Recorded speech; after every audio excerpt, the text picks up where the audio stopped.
हर हर महादेव। तो दोस्तों, आज मैं आपके साथ अपना आदि कैलाश का एक्सपीरियंस शेयर करता हूँ। तो ये है जी, शुरुआत मैं करता हूँ कि जब भी आप किसी भी टूर एंड ट्रैवल के थ्रू जाएं, दो चीज़ें हमेशा याद रखना, दोनों बड़ी इंपॉर्टेंट है। एक है पेशेंस और दूसरा है एडजस्टमेंट। पेशेंस इसलिए मैं कह रहा हूँ कि पहाड़ी इलाका है। आपको ये पेशेंस रखनी पड़ेगी जी कि मैंने वो गाड़ी भेज रहे हैं, अभी तक आई नहीं, क्यों नहीं आई, 1 घंटा हो गया। देखिए, पहाड़ी इलाके में गाड़ियाँ और यहाँ पर रश बहुत ज़्यादा हो गया और गाड़ियाँ बहुत कम हो गई हैं, तो इस वजह से बहुत दिक्कत आ रही है। लेकिन जो उत्तराखंड टूर ट्रैवल वाले हैं, इनके जो मालिक हैं लोकेश, इन्होंने बहुत अच्छे से एडजस्टमेंट किया। लेकिन हालांकि कई लोगों को इनसे फिर भी शिकायत रही है, लेकिन मुझे ऐसा सच कोई शिकायत नहीं रही है। छोटी मोटी चीज़ें हैं, वो थी मेरे साथ भी, लेकिन मुझे उसमें कोई इतना बड़ा इशू नज़र नहीं आया कि भाई जिससे कि मैं ये कहूँ कि इन्होंने सारा ट्रिप ख़राब कर दिया। ऐसा कुछ नहीं था, क्योंकि मैं आपको बताता हूँ कि मेरे साथ ग्रुप में 3 आदमी थे जो और थे जो गुजरात से थे, और मैं 22 तारीख को ऋषिकेश से काठगोदाम आया था।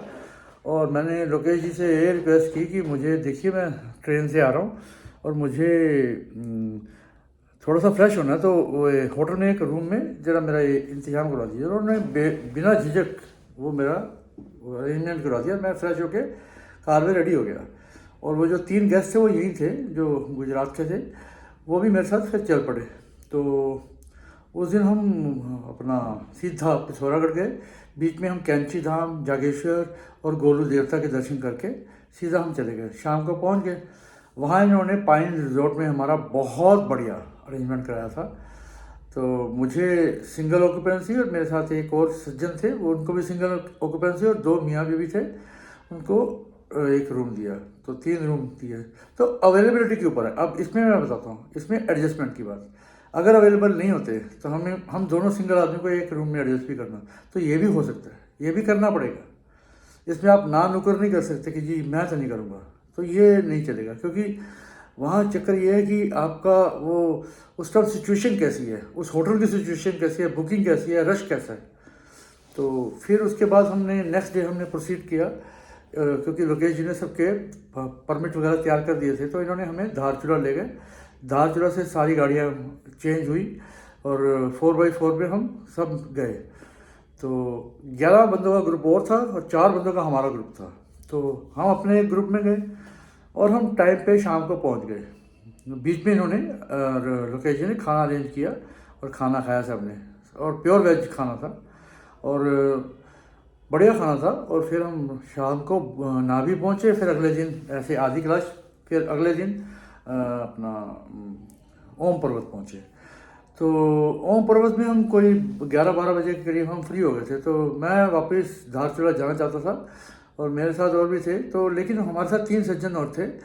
उनमें से वो थे कि भी क्योंकि मुझे इतना आइडिया नहीं था, तो वो बता दें कि भी हमारी नाभि में 3 दिन की स्टे है। तो मैंने कहा ठीक है, हम यहीं स्टे करते हैं। लेकिन मैं एडवाइस ये करूँगा आपसे कि जब आप आदि कैलाश और ओम पर्वत के दर्शन कर लें और फ्री हो जाएं, तो जितनी जल्दी हो ना, ओम पर्वत के दर्शन या दोनों के दर्शन करके इमीडिएटली वहाँ से निकल जाओ और निकल के सीधा पिथौरागढ़ आ जाओ, पिथौरागढ़ या धारचूला आ जाओ। वजह उसकी मैं बताता हूँ। वहाँ मौसम पलटते देर नहीं लगती है, और जरा सी बारिश हो गई लैंडस्लाइड हो जाती है वहाँ पे। ये बहुत बड़ा पंगा है वहाँ पर। तो इसलिए मैं उस दिन रुक तो गया, लेकिन जब सुबह उठा तो देखा बारिश, मेरी हालत ख़राब।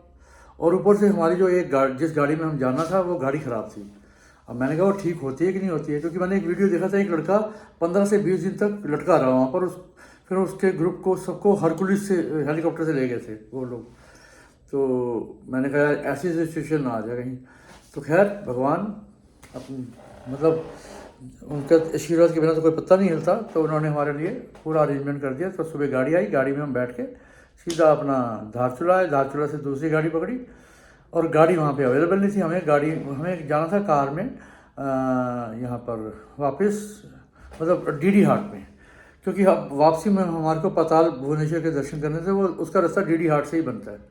तो डीडी हाट में इन्होंने KMEN के जो कुमाऊं मंडल विकास निगम के जो गेस्ट हाउस है उसमें ठहराया। तो दैट वाज अ फैबुलस। उधर भी हमें सिंगल ऑक्यूपेंसी मिल गई और उनको डबल ऑक्यूपेंसी मिल गई, तो क्योंकि रूम अवेलेबल थे। अगर रूम अवेलेबल नहीं होते तो हमें एडजस्ट करना पड़ता। जैसे कि हमने नाभी में जो गूंजी में उधर आदि क्लास में, वहाँ पे हमने एक कमरे में छः बेड थे, तो हमने 4 बंदों ने एडजस्ट किया, क्योंकि वहाँ पे होटल नहीं है कोई भी, और ना ही वहाँ पे इतने रूम्स हैं। तो ये चीज़ें मतलब आपको अपने दिमाग में लेकर चलनी पड़ेंगी कि आपको एडजस्टमेंट करनी पड़ेगी। नौ नखरा वहाँ पे बिल्कुल नहीं चल सकता, क्योंकि आप देखो ग्रुप में आए हैं। आप अगर अपने खुद ड्राइव कर रहे हो तब तो आप जो मर्जी करो, लेकिन जब किसी के साथ जाओ तो ये चीज़ें आपको अवॉइड करनी पड़ेंगी। और दूसरी बात ये कि खाने में आप नखरा नहीं कर सकते जी मुझे ये चाहिए, मुझे हो सकता है कोई आपकी थोड़ी सी फरमाइश पूरी कर दे कि भाई मैं चलो मैं आप ये कह रहे थे मैं ये सब्ज़ी बना देता हूँ, लेकिन मिलेगा तो वेज ही। और मुझे ये जान के बहुत दुख हुआ है, बहुत ही ज़्यादा, कि एक 11 जो बंदे ग्रुप था उसमें से 2 मियाँ बीवी और पता नहीं उनके बच्चे भी थे, उन्होंने सारे रस्ते अंडे खाए हैं। तो ये काम ऐसी धार्मिक जगह पे जाके तो बिल्कुल मत कीजिए। मैं ये नहीं कह रहा कि आप ये करते हैं, लेकिन मैंने ये देखा। ये है ओम पर्वत का दिव्य धाम। यहाँ बहुत से यात्री दर्शन करने के लिए आते हैं। साक्षात सामने ओम के दर्शन होते हैं और महादेव और भगवान नंदी के भी। और कुछ लोग ऐसे हैं जो यहाँ कर मांस या फिर जो अंडों का भक्षण करते हैं। जैसे आपको दिखा रहे हैं सामने ब्रूस सब जो बैठ रखे हैं सब लोग, और बहुत सारे हैं आते रहते टूरिस्ट। ये लोग यहाँ ब्रेकफास्ट कर रहे हैं और ये अंडा खा रहे हैं इस पवित्र। अब इनको क्या ही कहेंगे। देखिए मैं इनकी प्लेट पे जूम करूँगा। मैं ये लोग यहाँ बैठ के अंडा खा रहे हैं और ओम के दर्शन करने आए हैं। आप इन लोगों को क्या कहेंगे, देखिए। और मैं वो शेयर भी करना चाहता हूँ ताकि जो प्रशासन है वो भी जरा अवेयर हो कि इस तरह से मैं उनकी गलती से ज़्यादा उनकी गलती मानता हूँ जो वहाँ पे सर्व कर रहे हैं। ओम पर्वत में ढाबे में अंडा बन रहा है, सामने ओम पर्वत और इधर अंडा बन रहा है, और इधर वो गुजराती भाई अंडा खा रहे हैं। तो ये बहुत ही बुरी बात है। तो खैर वहाँ से फिर हम जब टीटी हाट से पताल भुवनेश्वर से कल वापस आए, पताल भुवनेश्वर में आप सोच समझ के जाइए 5 घंटे लगे हमें। कोई मैनेजमेंट नहीं है, कुछ नहीं। उन्होंने 150 के 6 ग्रुप नीचे भेज दिए और नीचे से कोई ऊपर नहीं आने दे रहे वो। तो इतना मिसमैनेजमेंट, और इस वजह से हमें लग गए 5 घंटे। उस 5 घंटे की वजह से हम रात को यहाँ पहुँचे इधर काठगोदाम में 12:30 बजे, जबकि हमने पहुँचना था शाम को 5 बजे करीब, 5 या 6 बजे करीब। तो खैर ये छोटी छोटी चीज़ें हैं, इसमें तो इतना इशू नहीं है, लेकिन मैं बात बता रहा हूँ कि आपको ये चीज़ें अपने दिमाग में लेके चलनी पड़ेंगी। ओवरऑल ट्रिप मेरा बहुत बढ़िया गया है, मुझे किसी प्रकार की कोई दिक्कत नहीं रही। ये जो चीज़ें चलती हैं ये पहाड़ में चलती हैं कि देर सवेर वहाँ चलती है। और ये मेरा लास्ट डे था आज। मैं रॉयल विंडसर में ठहरा हूँ हल्द्वानी में। यहाँ से अब मेरे को प्रस्थान करना है अपने घर पे, या मैं कहीं और जाना चाहूँ। तो मेरी कल की रेलवे की टिकट है अपना काठगोदाम से हरिद्वार की, मैं ऋषिकेश में जाना है। तो मैंने कहा चलो एक कल की ट्रेन है तो आज मैं यहाँ से दूसरे होटल में शिफ्ट करता हूँ, क्योंकि यहाँ पे रूम अवेलेबल नहीं है। तो मैं अब लेमन पार्क होटल में जाके स्टे करूँगा, और वहाँ से मैंने एक यहाँ पे रेंट ए बाइक है, उससे मैंने स्कूटी बुक की है 600 रुपीज़ की, और वो 100 रुपीज़ डिलीवरी वहाँ देंगे मेरे को होटल में। और वो आधार कार्ड की फ़ोटोकॉपी और ड्राइविंग लाइसेंस की फ़ोटोकॉपी लेके, तो फिर वो पूरे दिन के मैं रखूँगा। और मैंने 2 दिन की है, आज की और कल की, क्योंकि कल शाम की मेरी ट्रेन है। तो फिर मैं यहाँ से नैनीताल एक्सप्लोर करेंगे, क्योंकि यहाँ से नैनीताल 25 किलोमीटर है। तो मैंने क्यों ना वहाँ जाया जाए। तो ये था मेरा पूरा ट्रिप का मतलब ब्यौरा कि मेरा ट्रिप कैसा रहा। ट्रिप बहुत शानदार रहा, और मैं हैट्स ऑफ टू ये जो Uttarakhand tour and travels mister Lokesh भाई, इनका मैं शुक्रिया अदा करता हूँ कि इन्होंने बहुत अच्छे से मैनेज किया। कुछ लोगों की शिकायतें भी रहीं, कई जगह तो मुझे भी कई बार थोड़ा सा मैं भी इरिटेट हो जाता था, लेकिन क्योंकि मेरा पहला ट्रिप था ये टूर मतलब ग्रुप में टूर एंड ट्रैवल के थ्रू, और मैं हमेशा सोलो ट्रिप खुद करता हूँ। तो मुझे भी सीखने को मिला कि यार यहाँ पर ये चीज़ें एडजस्ट करनी पड़ेंगी, यहाँ पे आपको अपनी बकवास नहीं करनी पड़ेगी। मैं अपने को बोल रहा हूँ ये सिर्फ, कि मैं अब मतलब मेरे दिमाग में जो कई बार वो गुस्सा आ जाता था मुझे, यार ये क्यों नहीं हुआ, तो फिर मैं दूसरे एंगल से सोचता था ये इसलिए नहीं हुआ कि पहाड़ है। तो इस ट्रिप से मैं बहुत कुछ सीख के जा रहा हूँ। सबसे बड़ी बात मैं इस ट्रिप में सीख के जा रहा हूँ पेशेंस और एडजस्टमेंट। पेशेंस मेरे में भी कई बार मतलब थोड़ी सी कम हो जाती है, तो लेकिन इस ट्रिप में मुझे बहुत सिखाया। तो ओवरऑल मेरा ट्रिप बहुत अच्छा गया। मैं ये नहीं कहूँगा कि आप भी इनके थ्रू जाओ, लेकिन जो मेरा एक्सपीरियंस है वो मैंने आपके साथ शेयर किया। आप किसी के साथ भी जाओ, ये दो चीज़ें हमेशा याद रखना, अपना पेशेंस और अपना एडजस्टमेंट। इस पे बेस है पूरा ट्रिप, कोई भी ट्रिप हो इस पे बेस है। अब आई बात लिपू लेक की। मेरी ITBP वालों से, जवान से बात हुई थी। सितंबर में लिपू लेक खुलने जा रहा है, इस सितंबर में 2024 सितंबर में। उन्होंने रफली आइडिया बताया ये।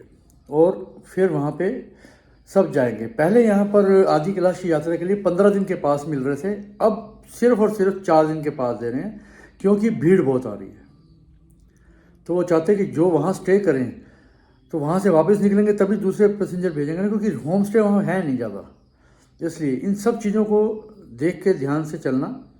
और भगवान आपकी यात्रा, जब भी आप आएँ आपकी यात्रा मंगलमय हो। और हमें भोले बाबा की कृपा से इतने शानदार दर्शन हुए ना, एकदम क्लियर अपना आदि कैलाश जी के, और एकदम क्लियर ओम पर्वत जी के।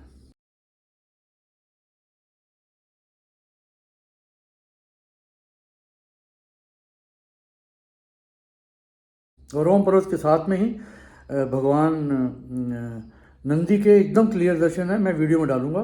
और शिव, भगवान शिव की जटाएं सब, और उसके ऊपर चंद्रमा, और उसके ऊपर छोटा सा ओम, और फिर त्रिशूल सब, और पार्वती माँ की नाभि, बहुत शानदार, बहुत शानदार, गजब। तो मैं इसी के साथ वीडियो समाप्त करता हूँ। बम बम भोले के साथ, हर हर महादेव के साथ। भगवान आप सबकी यात्रा मंगलमय करे। धन्यवाद। और आपको ये वीडियो से कुछ भी नॉलेज या ज्ञान मिला हो और आपकी हेल्प हुई हो तो इसे ज़्यादा से ज़्यादा शेयर कीजिए, लाइक कीजिए, और सब्सक्राइब तो बिना सोचे ठोक ठाक के कर दीजिए। धन्यवाद।